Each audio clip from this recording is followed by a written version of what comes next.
So in addition to being the highest city in the NBA, Denver is also the most isolated. If you plot NBA teams on the map, Denver is pretty distant from most other teams. Denver and Utah are also the only two teams that share the GMT -6 time zone. Denver's airport is also quite far from the Nuggets arena and far from the hotel the visiting team stays at, something that Greg Popovich has mentioned when asked about why it is harder to play in Denver. The way the NBA schedule works, teams on the East Coast often arrive at Denver after they do their West Coast road trip. In other words, more often than not, teams arrive at Denver already fatigued from a road trip. Now, this is not news to the NBA. Owners and coaches have been complaining about this for decades, and the NBA has taken some actions to rectify this. In recent years, they've intentionally made Denver more often the first stop on a road trip to reduce the fatigue of away teams, and they've also reduced the chance of Denver being the second of back-to-back road games.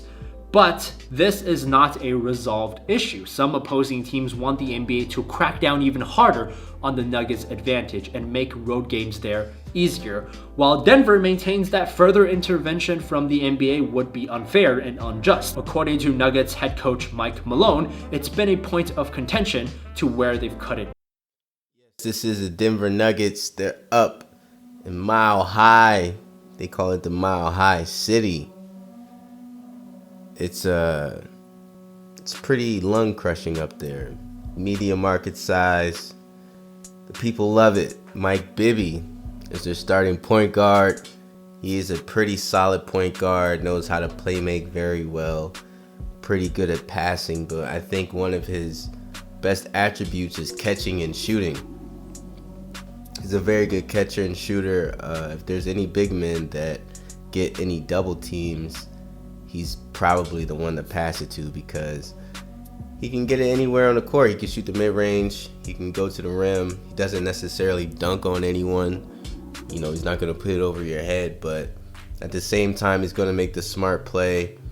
And his catching and shooting is pretty good. CJ McCollum, speaking of catching and shooting, is also very good, but he can put it on the floor a little bit more.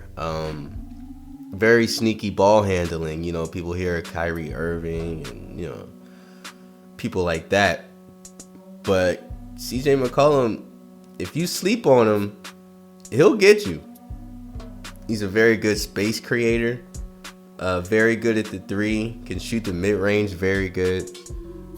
He gets to the rim. Same thing as Mike Bibby. He's not going to put it over your head. But at the same time, is clutch and makes very good shots. Danny Granger. This is one of the ones from my era. 08. He was Paul George before Paul George. 6'8", 220. Can dribble, go to the rim, put it on your head, shoot the three, shoot the mid-range. He can do it all. Antonio McDyess. Best known for being on the Nuggets. 6'9", around 230, 225 maybe. Blocks the dunk. He blocks dunks, but, you know, he blocks the shot very well. Very good mid-range. Goes to the rim.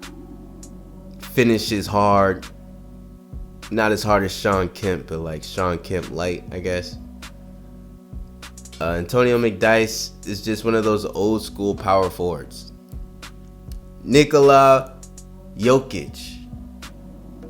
I'm going to do something different because it's just so easy to give you highlights. This one I'm going to show you right here. You see, what you see right now is just commercials, a ticker, ESPN. If you notice at the bottom, you know what I'm saying, it's round 2. Pick is in on pick 41 with the Denver Nuggets. You know, Jordan Clarkson's already been, you know.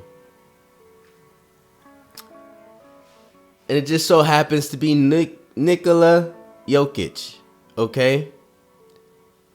6'10", 250.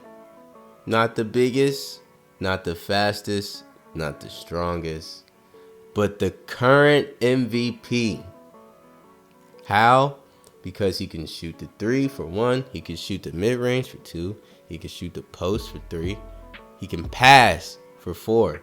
He's a point center for 5. He's the new era point center. That's the new evolution of the center. Bam Adebayo, Karl Anthony Towns, Nikola Jokic is one of them. Rebounds and assists and points got him the MVP. Jamal Murray plays for the Nuggets now. Sick handles, can shoot the mid-range, can shoot the 3, can go to the rim, maybe put it over your head once or twice if he's feeling really good. But I think one of his best attributes is actually just being as streaky as he is. I think one day he'll give you a solid 20, 5 and 6 maybe. But then the next day he'll give you a 34, 4 and 7. And then a 35 and a 32 night the next night. You know what I mean? So like, 35 points one night and then 32 the next night. But yeah, Jamal Murray, he's a pretty good guard. Marcus Camby has played for the Nuggets. He was on the Nuggets during the rebrand when they first drafted Carmelo. Played for the Knicks too. He blocks, he rebounds. He's very good around the rim. He's very smart around the rim. His mid-range isn't so great, but he doesn't really have to use it when you have someone solid like Marcus Camby in the paint. It's good for not only the defense, but for someone like Nikola to kind of roam. Aaron Gordon played for the Magic most of his career, is playing for the Nuggets now.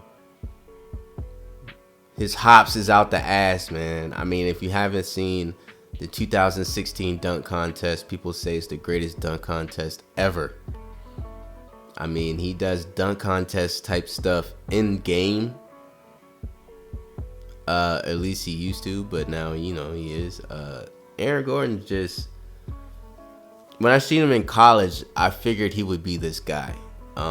It's sort of like a Blake Griffin, but a lighter version. He's not as big, but he still does the stuff. He still jumps and all the other shit. Like, it was kind of crazy to see how his career progressed, because he could shoot the mid-range. He progressed up into the 3.